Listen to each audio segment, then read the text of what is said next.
नमस्कार, मैं हूं अंकुर और आप देख रहे हैं सत्यहिंदी.com। आइए एक नजर डालते हैं अब तक की सुर्खियों पर।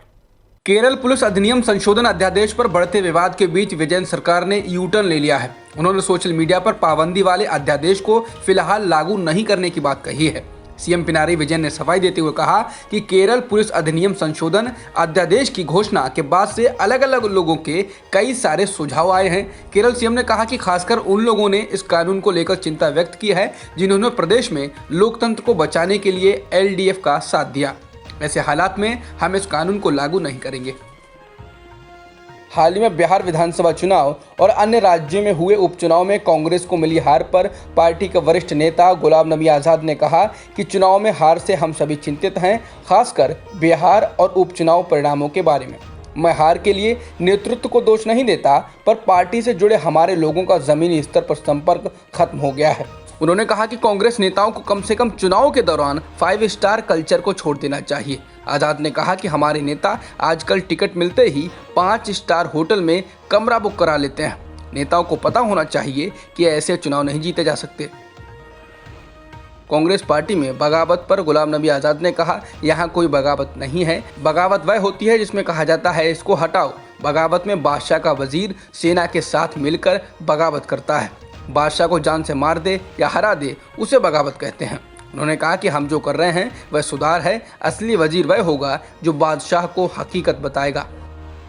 गुलाम नबी आज़ाद के बयान के बाद लोकसभा में कांग्रेस के नेता अधीर रंजन चौधरी ने पार्टी नेतृत्व पर सवाल उठाने वाले नेताओं पर सख्त नाराजगी जताई है। उन्होंने कहा कि हम बंगाल में मैदान में उतरे हुए हैं। हमारे कार्यकर्ता पूछते हैं कि हम तो यहाँ लड़ रहे हैं, मगर ऊपर के जिन नेताओं को कांग्रेस की मेहरबानी से नुमाइंदगी का मौका मिला, अगर वो लोग कांग्रेस में रहते हुए हमारे नेता के खिलाफ या पार्टी के खिलाफ अगर इस तरीके से विरोध करते रहे तो हम लोगों को क्या कहेंगे। अधीर ने कहा कि मैं उन लोगों को ये सलाह दूंगा कि ज्ञान देना बंद करिए, या तो कुछ करके दिखाइए या चुप रहिए।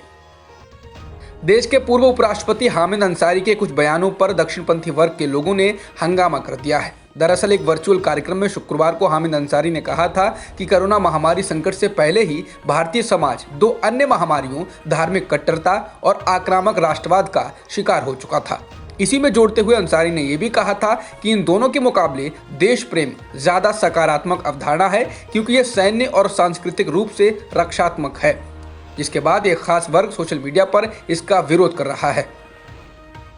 महाराष्ट्र के पूर्व मुख्यमंत्री और बीजेपी नेता देवेंद्र फडणवीस ने कहा कि पाकिस्तान का कराची एक दिन भारत का हिस्सा होगा। फडणवीस की ओर से यह बयान मुंबई की एक दुकान का नाम बदलने की मांग के बीच आया है, जिसमें एक शिवसेना नेता ने कथित तौर पर बांद्रा स्थित कराची स्वीट्स के मालिक को दुकान का नाम बदलने को कहा था। हालांकि शिवसेना का कहना है कि नाम बदलने की मांग पार्टी का ऑफिशियल स्टैंड नहीं है। फडणवीस के कराची वाले बयान पर शिवसेना सांसद संजय राउत ने जवाब दिया। उन्होंने कहा कि पहले पाकिस्तान द्वारा कब्जाए गए कश्मीर के हिस्से यानी पीओके को वापस लाएं, कराची को बाद में देख लेना। बिहार में सरकार बन ही पाई है कि बीजेपी जेडीयू के बीच खटपट शुरू हो गई है। सरकार बनते ही अपनी पार्टी जेडीयू के नेता मेवालाल चौधरी का इस्तीफा लेने को मजबूर हुए नीतीश कुमार को अब बीजेपी के फायर ब्रांड नेता गिरिराज सिंह ने मुसीबत में डाला है। गिरिराज ने लव जिहाद को लेकर कहा है कि इसको लेकर कानून बिहार में भी बनना चाहिए। गिरिराज ने कहा कि लव जिहाद सामाजिक समरसता के लिए कैंसर हो गया है। जिसके बाद जेडीयू की ओर से भी प्रतिक्रिया आई है। नीतीश कुमार के पुराने साथी और पार्टी के प्रधान महासचिव केसी त्यागी ने न्यूज एजेंसी एएनआई से कहा कि बिहार में लव जिहाद जैसी कोई समस्या नहीं है, इसलिए ऐसे किसी कानून की भी वहां जरूरत नहीं है। ड्रग्स रखने के आरोप में गिरफ्तार हुई मशहूर कॉमेडियन भारती सिंह और उनके पति हर्ष लिम्बाचिया की जमानत याचिका पर आज सुनवाई होगी। मुंबई की अदालत ने रविवार को भारती और हर्ष को 4 दिसंबर तक न्यायिक हिरासत में भेजा था। आदेश सुनाए जाने के तुरंत बाद उन्होंने जमानत के लिए अर्जी दी थी, जिस पर सुनवाई होनी है। कोरोना संक्रमण किस तेजी से बढ़ रहा है, ये कितना घातक हो सकता है, इसका अंदाजा सुप्रीम कोर्ट की टिप्पणी से लगाया जा सकता है। इसने कहा है यदि राज्य तैयार नहीं होंगे तो दिसंबर में बहुत खराब हालत होगी। कोर्ट ने तो उन 4 राज्यों से 2 दिनों में स्टेटस रिपोर्ट भी तलब की है, जहां कोरोना संक्रमण के मामले तेजी से बढ़ रहे हैं। साथ ही सभी राज्यों से पूरी तैयारी रखने को कहा गया है। कोरोना वायरस वैक्सीन का इंतजार कर रही दुनिया के लिए एक और खुशखबरी है। ऑक्सफोर्ड एस्ट्राजेनेका की वैक्सीन फेज 3 ट्रायल में 70% से ज्यादा असरदार रही है। बता दें, ऑक्सफोर्ड एस्ट्राजेनेका की वैक्सीन भारत में सीरम इंस्टीट्यूट के साथ बनाई जा रही है।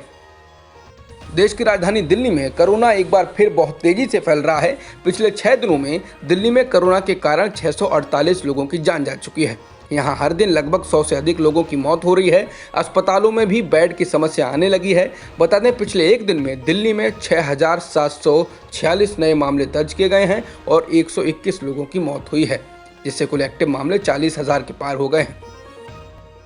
महाराष्ट्र के मुख्यमंत्री उद्धव ठाकरे ने रविवार को राज्य के लोगों से कोरोना के खिलाफ अपनी सावधानियां कम नहीं करने तथा दूसरे लॉकडाउन से बचने के लिए स्वास्थ्य सुरक्षा नियमों का कड़ाई से पालन करने की अपील की है। उन्होंने लोगों से अपील करते हुए कहा कि लॉकडाउन की शर्तों में ढील देने का मतलब ये नहीं है कि महामारी चली गई। ठाकरे ने कहा कि कोरोना की अगली, दूसरी या तीसरी लहर सुनामी जैसी हो सकती है, इसलिए सभी तरह के सुरक्षा उपायों का पालन करें। राजस्थान के स्वास्थ्य मंत्री रघु शर्मा कोरोना वायरस से संक्रमित हो गए हैं। शर्मा ने ट्वीट कर इसकी जानकारी दी है। वहीं राजस्थान के मुख्यमंत्री अशोक गहलोत ने रघु शर्मा के जल्दी ठीक होने की कामना की। भारत में एक दिन में 44,000 से अधिक कोरोना संक्रमण के मामले आए हैं और 511 लोगों की जान गई है, जिसके बाद देश भर में कोरोना संक्रमितों का आंकड़ा 91,39,000 के पार हो गया है और मृतकों की संख्या 1,33,000 से अधिक हो चुकी है। फिलहाल एक्टिव मामले 4,43,000 से अधिक हैं। पाकिस्तान के प्रधानमंत्री इमरान खान ने रविवार को कहा कि अगर विपक्षी पार्टियों ने अपना विरोध प्रदर्शन नहीं रोका तो उनकी सरकार पूरी तरह से लॉकडाउन लागू कर देगी। इमरान खान ने कहा कि विपक्ष रैली का आयोजन तब कर रहा है जब पाकिस्तान कोरोना के संक्रमण से जूझ रहा है। अब तक की खबरों में इतना ही। बाकी खबरों के लिए बने रहिए सत्यहिंदी.com के साथ।